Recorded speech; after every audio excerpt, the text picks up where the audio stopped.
நல்லது பண்றதுக்கு அரசியலுக்கு வாங்கடா, கொள்ளை அடிக்கிறது கொலை பண்றதுக்கு அரசியலுக்கு. திராவிட முன்னேற்ற கழகம் ஒழிந்தது. திராவிட முன்னேற்ற கழகம் செய்த குடும்ப ஆட்சி ஒழிந்தது. மன்னர் ஆட்சி ஒழிந்தது. விஜய் வாழ்க என்று நான் மனதமாற சொல்லுவேன். காரணம், நான் ஒரு பத்திரிகையாளனாக இருந்தாலும் நான் ஒரு மனிதன். சமூக நீதி என்று சொல்லி வந்து ஏமாற்றி வந்த திராவிட முன்னேற்ற கழகத்திற்கு விஜய் அவர்கள் சட்டை அடி பதில் கொடுத்தார். எதற்காக என்று கேட்டால், பல சமுதாயத்தினை உள்ளே நுழைச்சிருக்கார். முஸ்லீம், கிறிஸ்டியன் எல்லாரும். இதனால்தான் ஒரு சமூக புரட்சி தமிழகத்தில் வந்திருக்கிறது. வயசானவங்களுக்கு எல்லாம் வெளில, இன்க்ளூடிங் மீ, நான் சொல்றேன், ஒரு 60-70 வருஷத்துல வெளில வந்துடுவாங்க. எதுக்கு? why should you sing out to the power?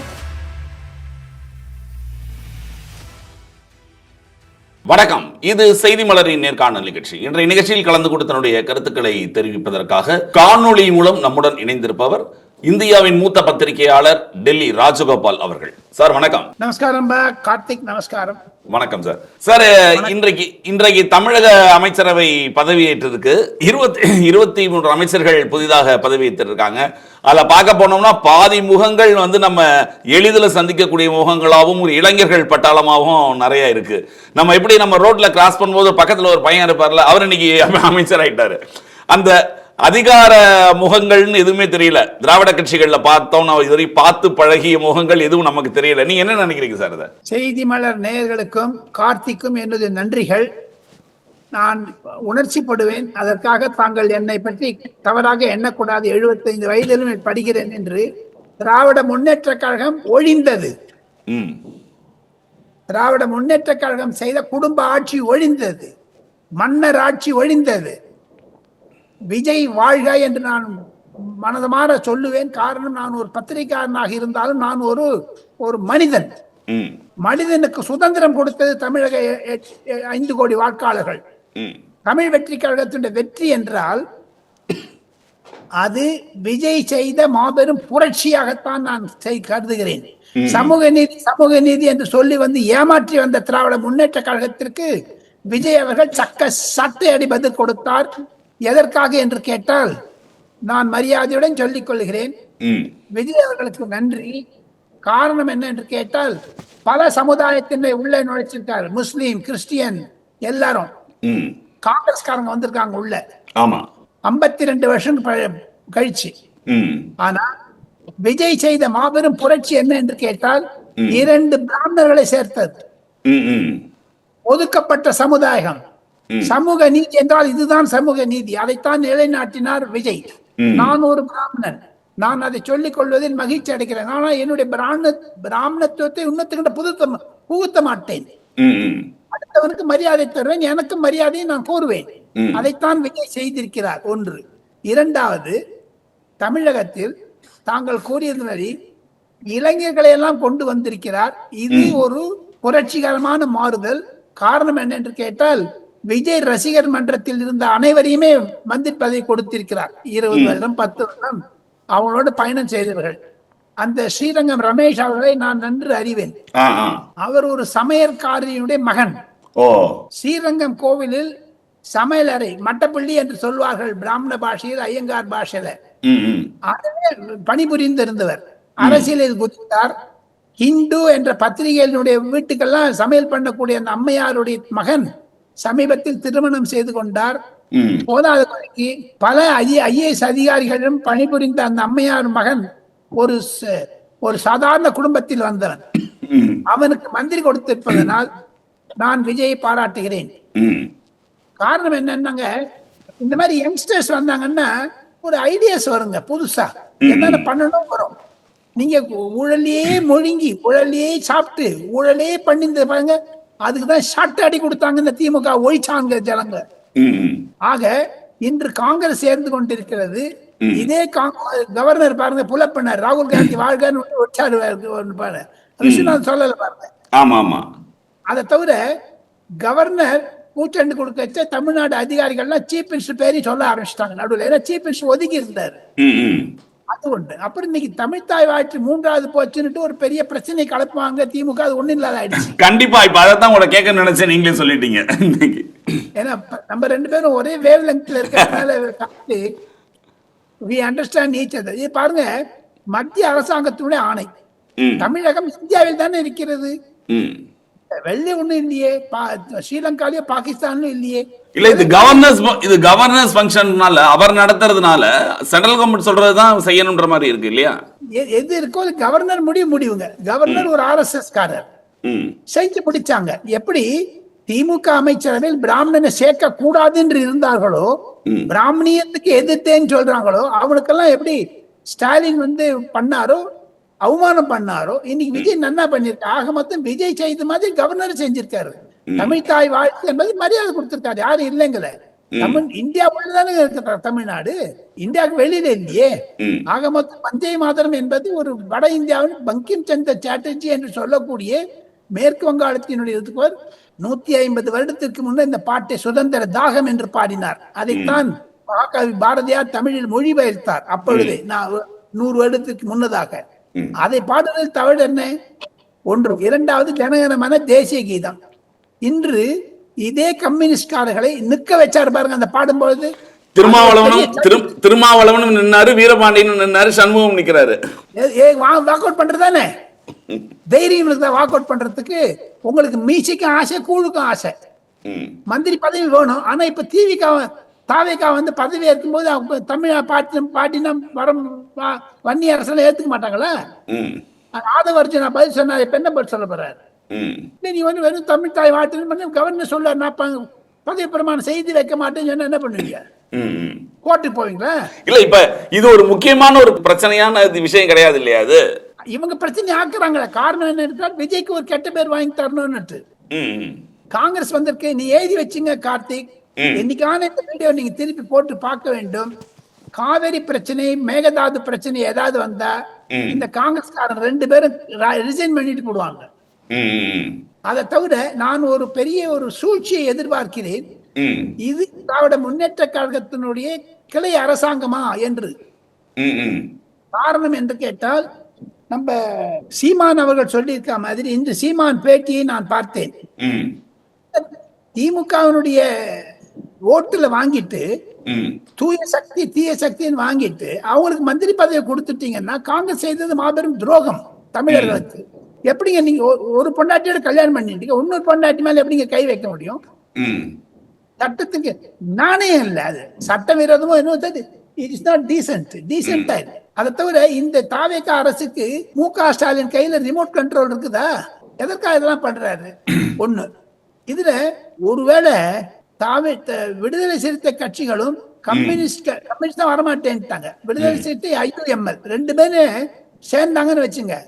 இது தாவேக திமுக கட்சி மாதிரி தான் இருக்கும். கடந்த 5 ஆண்டுகளாகவே மு.க. ஸ்டாலின் அரசில் அதிமுக காரர்கள் நிறைய பேர் இருந்தாங்க. அது ஒரு கூட்டணி அரசாங்கமா தான் நடந்தது.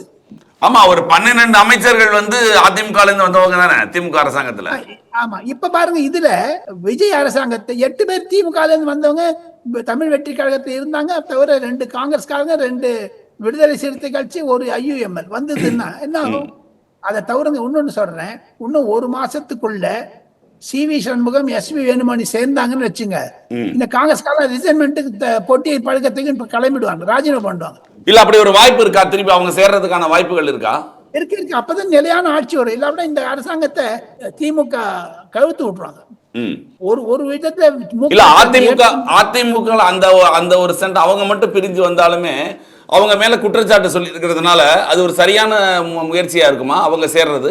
முயற்சியோ இல்லையோ, தன்னுடைய அரசாங்கத்துக்கு விஸ்வநாத் பிரதாப் சிங் எப்படி பாஜகவையும் கம்யூனிஸ்ட் வச்சு 1989 பண்ணாரோ அதே மாதிரி விஜய்க்கு பண்ணோம்னு நினைக்கிறாரு.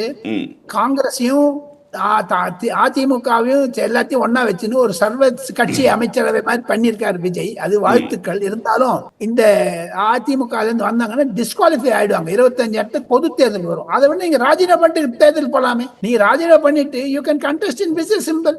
அப்புறம் நீ ஒரு 2 மாசம் கழிச்சு மந்திரி சபையில சேர்ந்து இன்னும் 5 வருஷம் இருக்குங்களா உங்களுக்கு? இன்னில இருந்து அடுத்த 5 வருஷம். CV சண்முகத்துக்கு ஏன் அவ்வளவு ஆசை டக்குன்னு? அதை தவிர இன்னொரு ஒரு ரகசியத்தை சொல்றேன். இப்ப பாருங்க, ராஜ்யசபால 5 MP இருக்காங்க அதிமுகக்கு. இன்னும் போக போக 2031 மட்டும் அதிமுகவுக்கு ராஜ்யசபால இடம் இல்லாத போயிடுங்க. ஆமா, ஆளே இல்லையே. ஆமா, ஆளே இல்லை. இப்ப வந்து சிவி சண்முகம் எடப்பாடி பழனிசாமியினுடைய அனுமதி இல்லாம ராஜினாமா பண்ணிட்டு நான் டெல்லியில கேள்விப்படுறேன். சிபி ராதாகிருஷ்ணன் அதை அக்செப்ட் பண்ணிட்டார். என்ன வந்து ராஜினாமா கொடுத்தா நீங்க அக்செப்ட் பண்ணி தான் ஆகணும், வேற வழி கிடையாது. ஆனா அதிமுக வந்து இப்ப அங்க அன்ரெகனைஸ் பார்ட்டியா போயிடுச்சு. ஏன்னா 5 பேர் இருந்தாலும் உனக்கு ரெகனைஸ் பண்ணுவாங்க. ஆமா ஆமா, அது ஒரு ரூல் இருக்கு. 4 பேர் ஆயிட்டாங்க. அப்ப இந்த 2028 2 பேர் ரிட்டையர் ஆங்க, அப்ப 2 பேர் தான் இருப்பாங்க. அப்படி எப்படி குறைஞ்சுன்னு வந்துடும். அப்படி தமிழகத்தில் இருந்து காங்கிரஸ்காரர்கள் தமிழக ராஜ்யசபால பி சிதம்பரம் ஒருத்தர் தான் இருக்காரோ, அந்த மாதிரி அதிமுக நிலைமை வந்துடும். அந்த அந்த இடங்கள் ஃபுல்லா இப்ப தாவேகாக்கு வரும் இல்லையா? அந்த இடம்ல தாவேகாக்கு வரும். இப்ப தாவேகாக்கு சப்போஸ் திருமாவளவனே மந்திரி ஆயிட்டான்னு வச்சுங்க, நான் கேள்விப்படுறேன் அந்த சிதம்பரத்தை தாவேகா கண்டெஸ்ட் பண்ணி லோக்சபாலே வந்துடுவான்னு சொல்றாங்க. ஓஹோ, ஏதோ சூழ்ச்சி நடக்குதுங்க உள்ள. நேற்றே நிறைய ஆதரவுலாம் தெரிவிச்சு அறிக்கையெல்லாம் விட்டுருக்காரு சிதம்பரம் தாவக்காவை வாழ்த்தி. இதற்கு நேற்று அமைச்சரவைக்கலாம் அவரை மாதிரி ஒரு அயோக்கிய ஆளுக்கு இருக்க முடியாதுங்க இந்தியால. தமிழக வெற்றி கழகத்துக்கு திட்டிருந்தாரு. யோக்கியமான ஆள் இல்லைங்க அவர். ஜெயில இருந்து வந்தவர் தானே, ஊழல் செய்தவர் தானுங்க அவரு. அவர் வந்து நேத்தி மட்டும் திமுக தாவேக்காவோட போறதுன்னு இருந்ததுங்க. காங்கிரஸ் தாவேக்கோட போகணும், அதை கெடுத்து வச்சு சிதம்பரங்க. இல்லாட்டி அறுதி பெரும்பான்மை வந்திருக்கான வாய்ப்பு இருந்திருக்கும் இல்லையா? காங்கிரஸ் முன்னாடியே தேர்தலுக்கு முன்னால கொடுத்தது சிதம்பரம், அதை உருவாக்கி கொடுத்து சிதம்பரம் தானே திமுக காங்கிரஸ் போனதுனால. அதனாலதான் நான் சொல்றேன் சிதம்பரத்தினுடைய ஒரு இப்ப என்னது பாராட்டுறாரு, ராஜ்யசபா போகணும் 85 வயசுலயும். ஆமா, என்னங்க இந்த பதவி ஆசை? நீங்க சாக்கரை மட்டுமா கட்டட பாறை மட்டுமா நீங்க இருப்பீங்க பதவியில? என்னங்க இது இளைஞர்? அதுதான் நீங்க கரெக்டா சொன்னீங்க ஆரம்பித்த. இளைஞருக்கு நிறைய பதவி கொடுத்துட்டாரு விஜய்னுட்டு. இதனால்தான் ஒரு சமூக புரட்சி தமிழகத்தில் வந்திருக்கிறது. வயசானவங்களுக்கு எல்லாம் வெளில, இன்க்ளூடிங் மீ நான் சொல்றேன், ஒரு 60-70 வயசு வெளில வந்துடுறாங்க. எதுக்கு? why should you sing out to the power? கடந்த 40-50 வருடங்களா நம்ம பார்த்துக்கிட்டு இருந்த அந்த குரல், அந்த திராவிட குரல்கள், அந்த முகங்கள் எல்லாம் இல்லாம இன்னைக்கு ரொம்ப ஒரு சாதாரணமான இவங்க வந்து பதவி ஏற்கிறாங்க இல்லையா? அவங்களுக்கான ஒரு குரல் இருக்கும்ல. ஆட்டோ ரிக்ஷா ஓட்டுறவன் என்ன பண்றான்? ஆட்டோ ரிக்ஷா ஓட்டுறவன் எடுக்கிறான். அதை தவிர ஹோட்டல்ல வேலை செஞ்சு வந்திருக்கான். இதுதான் விஜய் செய்த புரட்சி. இதை இன்னும் சொல்றேன், எழுதி வச்சுங்க. விஜய் வந்து இன்னும் 15 வருஷத்துக்கு தமிழ்நாட்டுல இருந்து எடுக்க முடியாது. இப்ப பாருங்க, துரைமுருகன், KN நேரு, அப்புறம் TR பாலு, ஜெகத் ரக்ஷகன், யார் யாருக்கு 60 வயசு மேல இருக்கோ அதெல்லாம். அதுக்குதான் இந்த எழிலன்கிற MLA ட்வீட் போட்டாரு, 60 வயசு மேல ரிட்டையர் ஆகணும். அது இன்க்ளூடிங் முக ஸ்டாலின். இன்னும் 5 வருஷம் கழிச்சா முக ஸ்டாலினுக்கு பதில் காலம் எனக்கு பாந்த படம், அதுவும் பதில் போடும், எல்லாரும் போடும். அதுக்கு ஒண்ணுமே இருக்காது. நேற்று ஒரு திருமணத்துல முக ஸ்டாலின் அவர்கள் பேசியிருக்காரு, நீங்க பார்த்திருப்பீங்க. நம்மோட திராவிட மாடல் அரசனுடைய திட்டங்கள் அனைத்தும் இப்ப செயல்படுத்தப்படுது இந்த ஆட்சியிலையும். அப்போ திராவிட மாடல் அரசு தான் தொடருதுன்னு நினைச்சுக்கங்க அப்படிங்கிறாரு. பூனை கண்ண மூடினா பூகோளம் எந்த உலகத்துல இருக்காரு? இதே ஸ்டாலின் தானே. எனக்கு தூக்கம் வரலன்னாரு, ஞாபகம் இருக்குதா? ஆமா ஆமா, ராத்திரில தூக்கம் வருது இல்ல என்ன?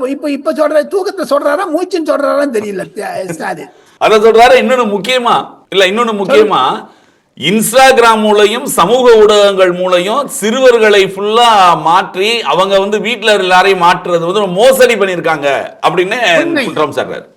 முக ஸ்டாலின் சொல்லுவது உண்மை, நான் ஒத்துக்கொள்கிறேன். ஆனால் அவருடைய மருமகன் செய்த PEN நிறுவனம், பெண் நிறுவனம் என்ன பண்ணிட்டு வாழைப்பழத்தை தோல் வச்சிருந்தாங்களா?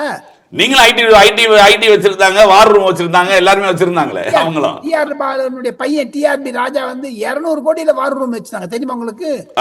நார்த் இந்தியாவில் இருக்கக்கூடிய பத்திரிக்காரங்க தமிழ்நாட்டுக்கு தொலை தினத்தந்தி, புதிய தலைமுறை, நியூஸ் 18 எல்லாம் வராங்க பாருங்க. மாசத்துக்கு சம்பளம் போயிட்டே இருந்தது, ஜிக்கு ஜிக் ஜிக்கி ஜிக் ஜிக்கி ஜிக்குன்னு. அதெல்லாம் என்ன பண்ணுவாங்க? ஸோ ஆக மொத்தம் என்னை பொறுத்த மட்டும் கார்த்திக், முக ஸ்டாலின் எந்த உலகத்தில் இருக்கிறார்? பூலோகத்தில் இருக்காரா இல்ல வந்து கற்பனை உலகத்தில் இருக்கிறாரா தெரியல. இன்னைக்கு அந்த ஸ்வாரிங் செரமனி அவர் போயிருக்கணுங்க. ஏங்க உங்க வீட்டுக்கு சீஃப் மினிஸ்டர் வர்றாரு, மந்திரி சபை வரும்போது எதிர்கட்சி தலைவராக இருந்தாலும் சரி உதயநிதி வந்திருக்கணும். ஏங்க DMK பாய்காட் பண்ணிச்சாரு? மரியாதை வேண்டாமா? பாருங்க JB பட்நாயக் பாருங்க, அவருடைய மகன் நவீன் பட்நாயக் இது வந்து வராரு. எங்களும் வந்து மாயாவதி வந்துருவாங்க. மாயாவதிக்கு இருக்கக்கூடிய அரசியல் ஒரு நியாயம், ஞானம் ஏன் முக ஸ்டாலினுக்கு இல்ல? முதலமைச்சர் பதவியேற்பு விழாலே கலந்துக்கலையே அவங்க. சார் ஒண்ணே ஒண்ணு, அப்போ உங்க வீட்டுக்கு வந்துட்டு அப்புறம் you must have start a new relationship. இப்ப எனக்கு கார்த்திக் பிடிக்கல, கார்த்திக் ராஜகோபால் பிடிக்கல. கார்த்திக் கை கொடுக்கலான்னு 2 பேர் கையை கொடுத்துட்டோன்னு வச்சுங்க, அப்புறம் எல்லாம் மறந்துடணும்ல பழசெல்லாம். ஆமா ஆமா ஆமா. எதுக்கு அப்ப ஒன்னே ஒன்று பாருங்க, ஒரு நாள்ல 2 விஷயம் நடந்து செய்தி மலர் நேயர்களுக்கு சொல்ல ஆசைப்படுகிறேன். சொல்லுங்க. உதயநிதி பதவி ஏத்துட்டாருங்க 10:40 மணிக்குங்க சட்டசபையில 9ஆம் தேதி. அவர் விஜய் பார்க்கவே இல்லை, திரும்பி நின்றார். இப்படி பார்த்து பதவி விட்டு போயிட்டாரு. அது 4 மணிக்கு உதயநிதி புஸ்தகம் கொடுத்து வரவேற்கிறார் சீஃப் மினிஸ்டர் வீட்டு உள்ள. அதே உதயநிதி மத்த நாள் பார்லிமெண்ட் அசம்பிளியில பேசிச்ச இது சேஞ்ச் எக்ஸ்சேஞ்ச் சோஃபா போகுது, நீங்க என்ன ஆட்சி அதெல்லாம் சொல்லிட்டு சனாதன தர்மத்தை பத்தி பேசுற. அதுக்கும் பதவியேற்பு விழாக்கு என்ன சம்பந்தம்? சமுதாயத்தில் ஒரு கட்சியை ஒரு ஆட்சியை மடக்க வேண்டும் முடக்க வேண்டும் என்பதற்காக சிறுபான்மையினை பெரும்பான்மையின் மூலமாக மாட்டிவிட்டு வன்முறையை உண்டாக்குவதற்கான ஒரு விதை விதித்தார் என்று அவர். தவறு. உங்க வீட்டுக்கு வந்தாரு, யூ மஸ்ட் ரெகக்னைஸ், நீ வாக் அவுட் பண்ணிட்டு போயிடு. அப்படியே நொட்டு சொல்லிட்டு போய் என்னத்துக்கு போகணும்? ஆக மொத்தம் இன்று மு.க. ஸ்டாலின் பதவி காங்கிரஸ்காரன் பதவி ஏத்துட்டு இருக்காங்க சார். அதுக்கு வந்திருக்கணும் சார். டிவி கேட்க விட்டுருங்க. அப்படி மரியாதை இருக்கும்னு நினைக்கிறேன். நேற்று சொன்ன திமுக அரசு தொடர்கிறதுன்னு சொன்னது இன்னைக்கு தொடர்ந்து இருக்கும். இதுல நடுவுல ஒரு சில முயற்சிகள் நடைபெற்றதை பத்தி நம்ம நடுவுல உங்கள்கிட்ட பேச முடியல. நடுவுல திருமாவளவன் அவர்களை முதல்வர் ஆக்குவதற்கான முயற்சிகள் நடந்தன. அதுக்கு முன்னால எடப்பாடி அவர்களை திமுக ஆதரவோட ஆக்கிறது, இந்த விஷயங்கள்லாம் நடந்தது இல்லையா? அது சமயத்தில் உங்கள்கிட்ட பேச முடியல. இதை நீங்க எப்படி பாக்குறீங்க சார்? இப்போ இது சின்னதா சொல்லணும்னா, ஆசை என்பது ஒரு எல்லை உண்டுங்க. எனக்கு ஒரு 2 இட்லி சாப்பிடணும்னு ஆசையா இருந்து 3 சாப்பிட்டா பரவாயில்ல. நான் கார்த்திக் வீட்டுக்கு 5 கொடுத்தா சரி மத்தியானம் சாப்பிட வேணாம் சாப்பிட்டுடலாம். அந்த ஆசை அதிகமா போச்சுன்னா பேராசை ஆயிடும். 2 எம்எல்ஏ வச்சிருந்து நீங்க பேராசையா 8 இட்லி சாப்பிட முடியுமா உங்களால? எப்படிங்க நீங்க தமிழ்நாட்டு முதலமைச்சர் ஆகணும்னு கனவு கண்டீங்க? இதுதான் பேராசை. அந்த ஆசை பேராசை, அதுல மோசம் போனாங்க. தமிழ் வெற்றி கழகத்திற்கு திமுக ஆதரவு இல்லாமல் விடுதலை சிறுத்தைகள் ஜெயித்திருக்க முடியாது. காரணம் என்னன்னு கேட்டால், விடுதலை சிறுத்தைகளுக்கு எதிர்த்து போட்டியிட்ட பல எம்எல்ஏக்கள் இன்று பல பேட்டாளர்கள் தமிழ் வெற்றி கழக எம்எல்ஏவா இருக்காங்க. அவங்களோட நீங்க பக்கம் உட்காந்துக்க முடியுமா சார்? இன்னைக்கு 3 பேர் பதவி ஏத்துனாங்க. 3 பேரும் தமிழ் வெற்றி கழகத்தினுடைய எம்எல்ஏவானது விடுதலை சிறுத்தைகிட்ட வந்திருக்காங்க, திருவண்ணாமலை டிஸ்ட்ரிக்ட்ல இருந்து. நீ அவன் பக்கத்துல போய் அவனே வச்சு நிச்சயம் பேசணும் எப்படி? பொதுமக்களுடைய மேண்டேட்டுக்கு அகைன்ஸ்டா நீங்க போறீங்க. அதுதான் நான் சொல்ல வரேன். இது மாபெரும் தவறாகத்தான் நான் நினைக்கிறேன். அதோட நிலைமை தான் இப்ப அதிமுகவில் ஏற்பட்ட நிலைமை, எடப்பாடிக்கு ஏற்பட்ட நிலைமை. அந்த ஒரு ஆசை தான் இல்லையா? அந்த ஆசை எடப்பாடி பழனிசாமி இத பாருங்க, இதுல 2 முன்னாள் முதலமைச்சருடைய மகன்கள் செய்த சதிங்க இது விஜய்க்கு எதிராக. அதுதான் நான் நினைக்கிறேன். 2 முன்னாள் இவங்க அதிமுக 2 பேரையும் சொல்றீங்க. அந்த மாதிரி தகவல் வந்தது. இதுல ரஜினிகாந்த் அவர்களும் ஈடுபட்டார்னு தகவல் வந்தது. கடைசியில் அவர் மறுத்துட்டாரு, இல்ல அப்படின்றார், மறுத்துட்டாரு அவரு. ரஜினிகாந்துக்கு திருமாவளவன் பேராசை அதிகம். ஏன்னா அவர் நான் 2001 நான் ஜெயிச்சிருப்பேங்கிறாரு. இப்ப அவர் முன்னாள் முதலமைச்சர் இருந்திருப்பாரு. இதெல்லாம் என்னங்க இது? பொதுமக்கள் ஓட்டு போட்டிருக்காங்க. ஆசையுடன் மரியாதையுடன் அதை எடுத்துட்டு ஒரு தடால்ட்டு you cannot change the plate. அதுக்காக சொல்ல வரேன். மக்களுடைய தீர்ப்பை மதிக்கணும் அப்படிங்கிறது இந்த விஷயத்துல போயிடுச்சு. எப்படியாவது விஜய் முதல்வராக கூடாது, அந்த ஒரே ஒரு கான்செப்ட் தான் இவங்க எல்லாருக்கும் இருந்திருக்கு இல்லையா மனசுக்குள்ள? ஆமா, கரெக்ட் கரெக்ட் கரெக்ட். இன்னொன்னு சொல்றேன், இன்னொரு சின்ன கதை ஒண்ணு சொல்லி நம்ம வேற சப்ஜெக்ட் போலாம். 5ஆம் தேதி ரிசல்ட் வந்துருச்சு இல்ல? மே மாசம் 5, 6, 7 இந்த 3 நாள்ல 3 சீஃப் மினிஸ்டர் தமிழ்நாடு. ஒண்ணு எடப்பாடி பழனிசாமி, அடுத்தது திருமாவளவன், கடைசியில கவர்னர் கூப்பிட்டது விஜய். எதுக்குங்க இந்த பேராசை? இதுக்கு பொதுமக்கள் சொல்லி இது எல்லாமே இன்ஜினியர் பண்ணது அந்த உதயநிதி ஸ்டாலினுடைய ரெட் ஜெயண்டினுடைய சாவி, வேற ஒண்ணுமே. அதுல பாஷ்யம் என்று கன்ஸ்ட்ரக்ஷன் இருக்கான்ட்டு ஆதவர்ஜி நான் சொல்லிக்கிற பேச்சு நான் பார்த்தேன். வேற ஆதவர்ஜி கம்ப்ளைண்ட் பண்ணிருக்காரு, அதிமுக திமுக ஃபைனான்ஸ் பண்ற பாஷ்யம் கன்ஸ்ட்ரக்ஷன். அதனால நான் போக தயாரா இல்லை. அப்படி பார்க்க போனீங்கன்னா காங்கிரஸுக்கும் கம்யூனிஸ்டுக்கும் லாட்ரி அடிச்சதோ மந்திரி சபையில் சேரணும்ட்டு, தமிழ் வெற்றி கழகத்துக்கே ஒரு லாட்ரி அடிச்சது மார்டின் மூலமாகத்தானே வருது இப்போ பேச்சா. அந்த லாட்ரி எவ்வளவு நாள் செல்லாத லாட்ரி ஆனாலும் ஆச்சரியப்படுவதற்கு இல்லை. ஒரு 3 முதல்ல கலைஞர் குடும்பத்தை பார்த்தோம், அப்புறம் மன்னார்குடி மாஃபியாவை பார்த்தோம், இப்போ மார்டின் மாஃபியா பாக்குறோமே. மார்டின் வந்து அவர் கலைஞர் இருக்கும்போதே அவரோட மிகப்பெரிய க்ளோஸா இருந்தார் இல்லையா? நிறைய பாஜகவுக்கும் க்ளோஸ் அவரு. பாஜகவுக்கு 400 கோடி கொடுத்திருக்காரு. ஓ. இந்திய அரசியல அவர் எலெக்ஷன் பாண்டு கொடுத்திருக்காரு. அதிமுக கொடுத்திருக்காரு, திமுக கொடுத்திருக்காரு. ஆக மொத்தம் என்ன ஒரு கருத்து என்ன என்று கேட்டால், விஜய் வருவதை தடுக்க வேண்டும் என்பதுதான். ஆனா தடுக்கல முடியாது. விஜய் வந்து முதல்ல எவ்வளவு இன்னல்களை சந்தித்தார், அடுத்தது என்ன இன்னல்களை சந்தித்தார் என்று நம்ம அடுத்த வீடியோவில் பார்த்தா கூட பேசினா கூட Vijay has achieved a major thing today. அவ்வளவுதான். கண்டிப்பா சார். இந்த காக்ரோச் ஜனதா பார்ட்டி அப்படிங்கிறது இன்னைக்கு காலையில இருந்து ஒரு ட்ரெண்ட் ஆகிட்டு இருக்கு. அது என்ன விஷயம் சார்? அது சின்ன சின்ன வழக்கறிஞர்கள் மாநிலத்தினுடைய கோர்ட்டுல எல்லாம் போய் அங்க இருக்கக்கூடிய நீதிமன்றத்துல எல்லாம் போயிட்டு அதிகமான எண்ணத்துல வந்து கேஸ் எல்லாம் போட்டுட்டு கோர்ட்டினுடைய டயத்தை வீணாக்குறீங்களே, அவங்க எல்லாம் தான் கரப்பாம்பூச்சி மாதிரி வரீங்களேன்னு கேட்டிருக்காரு சீஃப் ஜஸ்டிஸா இருந்தவர் முதல்ல. அவர் சொன்னதுனால இது ஒரு மாபெரும் சர்ச்சையாயிடுச்சு. அப்புறம் அதை மன்னிப்பு கேட்டார், வித்ட்ரா பண்ணிட்டார், நான் மாதிரி பேசலன்னு வேற சொன்னார். அதை பிடிச்சுன்னுட்டு இந்த பிரசாந்த் பூஷன்கிறவர் வந்து காக்ரோச் ஜனதா பார்ட்டின்னு ஒன்று ஆரம்பிச்சாரு, சிஜேபின்னு. அந்த கட்சிக்கு வந்து அமைப்பு கிடையாது, இன்டர்நெட்ல தான் இருக்கும், ட்விட்டர்ல தான் இருக்கும். இன்னைக்கு 4.5 கோடி பேர் அதுல மெம்பர் ஆயிட்டாங்க, அந்த சிஜேபி காக்ரோச் ஜனதா பார்ட்டில. அதான் பயங்கர ட்ரெண்டிங்ல போகுது இந்த எல்லாத்துலயும். அதுதான் கேட்டேன். அந்த சிஜேபி வந்து அடுத்த அரசாங்கத்தை நாங்க அமைப்போம் என்று கிண்டலா பண்றாரு. அது ஒரு பெரிய இது. அந்த காக்ரோச் ஜனதா பார்ட்டிக்கு ஒருவேளை உதயநிதி வந்து தமிழ்நாட்டுல சேர்மன் ஆனாலும் ஆகலாம். மிக்க நன்றி சார். தமிழக அரசியல் சூழ்நிலைகள் பற்றி விவாதத்துக்கு மிக்க நன்றி. நிகழ்ச்சியில் கலந்து கொண்டு தங்கள் மேலான கருத்துக்களை தெரிவித்ததுக்கு நன்றி. கான்பிடென்டா இருங்க. ரைட். விஜய் மாதிரியே சொல்றீங்க.